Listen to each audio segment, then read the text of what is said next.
Sejam bem-vindos novamente ao canal Refúgio Teológico.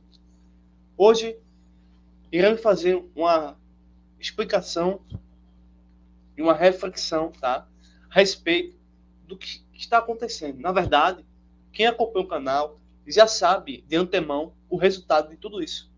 Já temos denunciado várias coisas que estão acontecendo muito tempo atrás. Mas iremos trazer aqui uma meditação, tá? Porque o cenário que se apresenta, tanto para o A quanto para o B, é caótico. Então, a gente entrando nesse ambiente, ficamos contaminados. Porém, o que foi dito a nós aqui, ou pelo menos pela televisão, pela rede de comunicação, dá uma grande confusão. Mas, nesse vídeo, nosso principal objetivo é levar você o conhecimento sadio, certo? E nessa reflexão você vai poder refletir e entender para não ser enganado. Vamos primeiramente abrir aqui no Evangelho de Mateus, no capítulo 24, tá? Pegue aí sua Bíblia, tá? Dá uma pausa aí, vai pegar sua Bíblia, tá? Isso é muito importante. Capítulo 24 e o verso 24, né? Que tá aí. Tem aí o versículo, o texto aí, Mateus 24, verso 24. E a frase, né? Que porcaria de líder é esse, né? Proferida pelo pastor Silas Malafaia contra o ex-presidente da República, Bolsonaro. Ambos de direita, certo? Também nessa imagem que eu coloquei aqui, que vocês estão vendo, temos Bolsonaro, Malafaia, e também temos Malafaia junto com um dos príncipes das trevas, que é o, entre aspas, atual presidente da República, né? Sem proferir o nome, né? Porque senão o YouTube vai nos caçar aqui. Mas veja bem, a partir desse cenário todo, que houve vários contextos, várias situações, né? Nós podemos meditar aqui no texto de Mateus 24, verso 24, e depois vamos ver Oséias capítulo 4, versículo 6, tá bom? Oséias 4, 6, Mateus 24, 24. Mateus 24, 24 diz assim: porque surgirão falsos cristos e falsos profetas. Só uma pausa. Falso Cristo, pessoal, nós que somos reformadores protestantes, já sabemos que já tem o falso Cristo muito nítido, muito evidente, que é o Papa. E temos os outros pequenos anticristos, que são os falsos cristos, né? A Igreja Adventista, a Igreja Universal do Reino de Deus, essas igrejas neopentecostais, entendeu? Esses falsos cristos surgem prometendo a você e a mim a salvação, prometendo o livramento da perseguição. Tá? Se você votar em mim, ou se fizer parte da minha igreja, você não vai ser perseguido. Vamos criar uma bancada evangélica. Enfim, esse teatro, né? Então, esses são os falsos cristos. Quando eles surgem acompanhados de profetas, de religiosos, tá? Então, existe um falso Cristo e existe um falso profeta. Sempre isso vai continuar existindo, né? Por causa que o ser humano ele tende a ir contra a Escritura. Então, o texto continua. Tanto o falso Cristo quanto os falsos profetas, os quais farão tão grandes sinais e prodígios que, se possível fora, enganaria a você e a mim. Ou seja, o texto bíblico fala de vários falsos cristos e de vários falsos profetas que podem realizar grandes sinais e grandes prodígios, né? Só que quem estudou conosco aqui o curso de Seitas e Heresias e a Projeto sabe que esses grandes sinais, esses grandes prodígios são de mentiras, são enganosos, são uma ilusão, não é real. Mas as pessoas que não têm o conhecimento bíblico vão acreditar que é real, entendeu? É como o comunismo. O comunismo é um grande sinal da esquerda, do demônio, para enganar as pessoas. E muitos estão votando aí no PT, enfim. Então, Esses falsos profetas, esses falsos cristos conseguem enganar as pessoas. Por exemplo, temos aí o pastor Ciro Malafaia. Foi enganado por muito tempo com a esquerda. Um pastor que conhecia a escritura, fez seminário, fez faculdade, enfim. E muitos hoje, a semelhança de Malafaia, continuam adorando a besta. Graças a Deus que Malafaia, até o dia de hoje não se sabe, né? Muito bem, não conhece a vida íntima dele, assim, enfim. Mas ele abandonou a esquerda e passou a entrar na direita. Ok, arrependimento, verdade, né? Então, tudo bem. Mas muitas igrejas evangélicas, pastores, apoiam a esquerda, certo?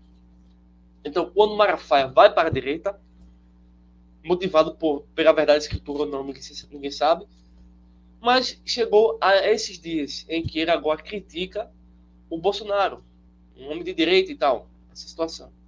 Ele profere várias críticas, e isso é importante. Nós podemos criticar sim a esquerda, podemos criticar sim a religião, podemos criticar sim a ciência, as autoridades, devemos criticar, pessoal. Tudo bem aí. Porém, existem coisas, pessoal, que a gente precisa perceber. Tá? E aqui a gente vai voltar agora para o livro de Oséias, é o Antigo Testamento, no capítulo 4, o versículo número 6. Deixa eu anotar aqui. 4, 6. Diz assim: o meu povo foi destruído, né? Porque me faltou conhecimento. Então, a gente só é pego de surpresa porque falta conhecimento, nesse sentido, né? Do que está acontecendo aí no cenário político-religioso, né? Porque a gente falta conhecimento, tá? Então, eu fiz um texto. Nesse texto, vocês possam ouvir e meditar, tudo bem? Se você gosta desse vídeo, quiser nos ajudar, se inscreva no canal, compartilhe o vídeo, entra no nosso grupo do WhatsApp, se matricule em um dos nossos cursos ou adquira também algum material dos livros aqui da nossa livraria, tá bom? Essas informações eu dou a vocês pelo WhatsApp, tá bom? Bem, o texto eu vou dizer agora e vocês possam meditar através dos textos bíblicos que eu falei para vocês e poder aí não ficar perturbado, né, não ficar entristecido, não ficar desorientado, tá? Mas encontrar na Escritura a direção correta para essas perturbações sociais que surgem constantemente, tá? Vejamos o seguinte. Na verdade, tudo isso não passa de uma influência do marxismo cultural, que pouco a pouco cria a decadência da direita e estabelece a hegemonia cultural. É fato que nós sabemos, pessoal, aqui no canal, que eu tenho falado sempre, que a direita não tem uma emissora poderosa para denunciar os crimes do comunismo. Nem tampouco a turma da direita vai fazer isso. Não tem objetivo disso, né? Enfim. E as pessoas não querem também saber da verdade, né? O ser humano não quer saber da verdade. Então,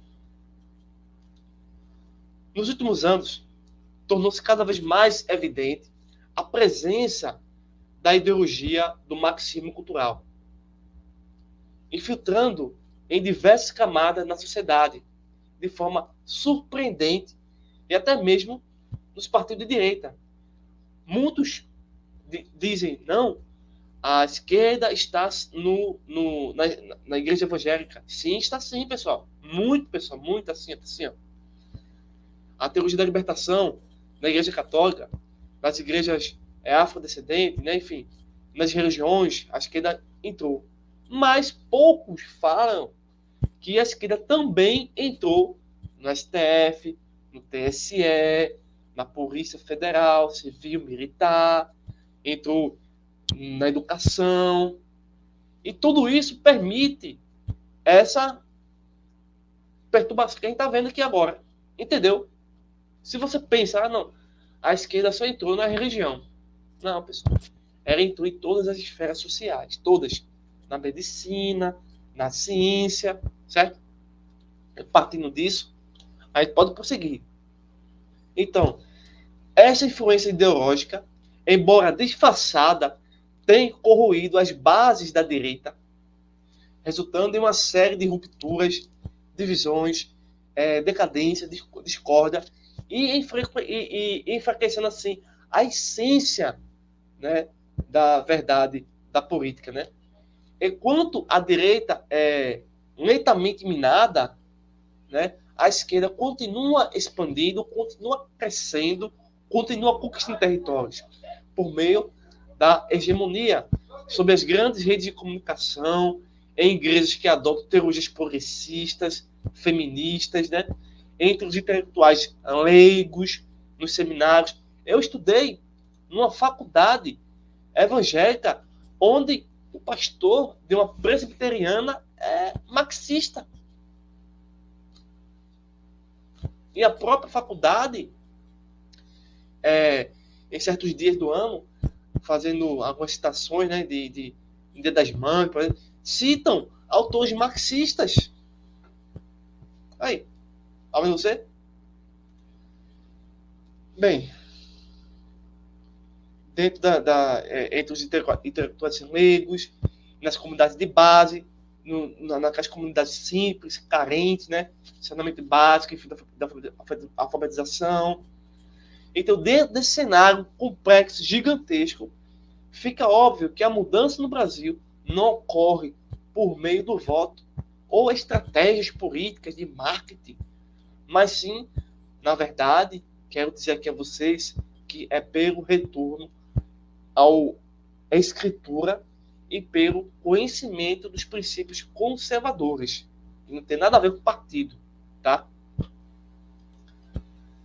Então, quando a gente aqui em Pernambuco, se você for de Pernambuco, ajuda uma turma aí, 50 pessoas, e vai para um partido de direita. Diz assim, ó, nós queremos apenas que o povo conheça os princípios do conservadorismo e os princípios bíblicos, mas não queremos que o seu partido seja falado. Esse pessoal vai dar nem ouvido a você. Mas se você vier querendo levar o partido para a sua comunidade, eles vão lhe apoiar. Aí vai dar errado. Entendeu? A receita vai dar errada. Então, o marxismo cultural foi desenvolvido a partir das ideias de Antônio Gramsci. A partir da ideia de Antônio Gramsci, essa nova técnica, por meio também da escola de Frankfurt, busca transformar toda a sociedade por meio de uma revolução cultural, e não por meio da revolução armada, como era antigamente. Ou seja, por meio da infiltração em instituições chaves como mídia, artes, igreja, educação, e também dentro da própria... E por último, a política. Quando eles chegam nas eleições, tá? Quando a esquerda chegou nas eleições, pessoal, para ter pelo menos margem de voto, é porque ele já destruiu tudo. Ele já destruiu a religião, ele já destruiu famílias, ele já escravizou as pessoas por meio das drogas, dos vícios, das misérias humanas, ele já destruiu o sistema público de saúde, já fez toda a miséria. Aí ele chega a concorrer às eleições, porque tem agora chance de voto. Entendeu? O sistema como é? Deixa eu ver aqui. Então, o objetivo é moldar o seu pensamento, é moldar a cultura, as crenças, a ética, a moral e os valores. De tal forma que o marxismo se torne a ideologia predominante, dominante, sem que o povo perceba a tragédia, a miséria que é a realidade do mal. Então, a direita, ao perder seu vínculo com os valores clássicos do Ocidente, tornou-se incapaz, inoperante, de oferecer resistência cultural eficaz nesse processo. Então, a própria direita, né, não consegue mais refutar, porque abandonou eles mesmos a verdade em prol do poder político, certo? Quero ser bem objetivo, bem simples, para você me entender, tá, pessoal? Então, enquanto a esquerda se expande culturalmente e conquista a hegemonia sobre as grandes redes de comunicação, a direita se encontra cada vez mais dividida e sem um discurso coeso. Não tem um discurso de, como por exemplo, o Bolsonaro chega no Jornal Nacional mostrando um livrinho sobre pedofilia e mostrando quem são os autores. Perfeito, pessoal. Ótimo. Isso, o padre que chegou falando de verdades, mas foi silenciado. Todos eles são silenciados, todos eles estão deixando a realidade à direita, né? Então, eles perdem o discurso, eles perdem o argumento, né? Em vez de defender os valores tradicionais da civilização ocidental, multipartido de direita se preocupa exclusivamente com questões econômicas, ignorando a importância da base moral e filosófica sólida. Eu escuto muito por aí muitas pessoas que defendem um posicionamento A, B, por meio da economia. Isso é totalmente errado. Não se pode fazer isso. Até pode, mas o resultado não vai ser bom, não interessante não. Não vai ser eficaz.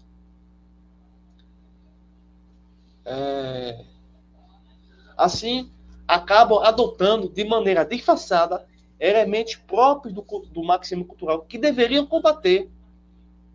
Entendeu? Por quê? Porque a questão econômica não é importante nesse cenário. Por quê? O próprio comunismo já utiliza elementos advindo do capitalismo, uma vez que o comunismo é oposto ao capitalismo. Mas, para ele ter poder de volta, ele precisa do capitalismo. Ele puxa o capitalismo e alguém da direita, que é capitalista, vai projetar o PIB muito bom, o PIB muito ruim. Alguém da esquerda também vai projetar um PIB muito bom, um PIB muito ruim. Então, não vai deter nada. Entendeu? Então, eles acabam se tornando adeptos daquilo que deveria ser combatido, né? Então, essa falta de argumento, essa falta de razão e de identidade da direita resulta em uma situação paradoxal. Enquanto se opõe à esquerda nas urnas, acaba sendo controlada por ela nos debates culturais e sociais, nas mídias, nos jornais. O marxismo cultural se infiltra no discurso da direita, fazendo com que este adote estratégias políticas e retóricas que, em essência, são apenas ilusões diluídas dos princípios da esquerda. A consequência é que a direita se torna um mero reflexo distante do movimento da esquerda, sem apresentar uma verdadeira alternativa. Então, a direita não consegue mais o confronto, não consegue mais reverter o jogo e fica tão distante da realidade que acaba surgindo esse cenário que vocês estão ouvindo já por aí, né? Então, dessa forma, não podemos mudar o Brasil por meio do voto. Não, você não vai mudar o Brasil por meio do voto. Você não vai mudar o Brasil por meio do seu partido de direita, né, vestindo e indo nas ruas. E não vai. Não vai, pessoal. Não vai. Acompanhe meu canal, se inscreva, compartilhe. Você vai saber como vai mudar o Brasil, né? Então, a estrutura política, seja no aspecto humano, essa estrutura política no aspecto humano, ela já foi corrompida pela hegemonia da esquerda e pelo abandono dos valores fundamentais do Ocidente. Exemplo disso, a Supremo Tribunal Federal pode apoiar o casamento gay e o aborto. Isso é abandono da realidade. Então, não há como vencer, não há como mudar o Brasil dessa forma. A verdadeira mudança só pode acontecer não pelo surgimento ou pela criação de novos partidos e de futuras eleições ou de rompimentos, mas de uma transformação cultural e moral que só pode ser alcançada pela difusão, pela manifestação, pela propagação do verdadeiro evangelho e pelo retorno ao conhecimento da palavra de Deus e depois pelos princípios do conservadorismo. Fechou, pessoal? Somente por meio disso podemos mudar o Brasil. E de que forma? Isso é a forma teórica. E a forma prática é eu e você se juntar, certo? Não para criar um partido. Isso está fora de cogitação. mas para que entre nós a gente possa formar um advogado, formar um professor, formar um juiz, formar os aspectos culturais dentro da mentalidade cristã, protestante. Aí sim, perfeito. O Brasil muda. Mas enquanto isso não acontece, o Brasil está entregue aos porcos. Então, o conservadorismo não é ideologia, porque nós rejeitamos ideologia, mas em sua essência defende a preservação dos valores morais, espirituais e éticos que sustentam a civilização, isto é, o cristianismo. Sem esses valores, nenhuma estrutura política ou econômica será capaz de garantir a verdadeira liberdade e o bem-estar social da sociedade, muito menos a lei natural. No entanto, o conservadorismo, por si só, não é suficiente se não tiver enraizados ou alicerçados ou apontando para os eternos princípios da palavra de Deus. Então, é a palavra de Deus que oferece a base sólida, imutável, para uma sociedade justa, próspera, e assim corrigindo os erros e os desvios morais que o marxismo cultural tenta implementar constantemente em cada momento da sociedade. Então, somente com a renovação moral, a semelhança da reforma protestante, baseada na escritura e nos valores conservadores, só será possível reverter o curso dessa decadência que a direita política está enfrentando e já chegou. A mudança, portanto, não vem das urnas eletrônicas, mas de uma transformação da mentalidade e dos valores, que começa na família, na igreja e nas instituições sociais que ainda, possivelmente, talvez, não sei exatamente, resistem às ideologias dominantes. Então, o voto, portanto, pode ser um meio, mas nunca o fim para a verdadeira mudança. O Brasil só será transformado pela força do Evangelho e da restauração dos princípios conservadores que fizeram o Ocidente uma civilização próspera e livre. Quando surge a esquerda no Brasil, o Ocidente já deixou de existir. Por fim, pessoal, temos esse vídeo. Agradecendo a vocês que nos acompanham, deixe sua curtida, nos ajuda nesse trabalho. Tá? O futuro do Brasil e da direita, né, depende da capacidade de reconectar-se com os valores fundamentais do Ocidente, que é a filosofia, o direito romano e, principalmente, acima deles dois, e principalmente, o verdadeiro evangelho, o cristianismo. Sem isso, vamos continuar a ser manipulados pela hegemonia da esquerda e pelo marxismo cultural que permeia todas as esferas da sociedade e pelos distúrbios das divisões de diversas camadas que nós anteriormente pensávamos que era seguro. Então, a verdadeira mudança vem apenas pela transformação espiritual, cultural, que tem como base a palavra de Deus e depois os princípios do conservadorismo. Então, termino aqui a minha reflexão, né, a respeito dessa perturbação, né, porque estamos nos últimos dias, tá? Nos últimos dias, então que vocês possam meditar e encontrar, né, orientação na Escritura, não em partidos políticos, não em apoio em candidatos, que nós somos cristãos, somos influenciadores do mundo, somos os agentes espirituais e culturais, tá? Somos reformadores protestantes. Esse é o mês de outubro. E se você quiser nos ajudar, nos apoiar, entre em contato aí no nosso canal. E nosso objetivo é esse, pessoal. Não é outro. Esse é o único objetivo nosso. Mostrar a reforma protestante, mostrar o evangelho. Nada mais, nada menos. Somente isso. Somente a escritura. Tá bom? Então, forte abraço. Até breve.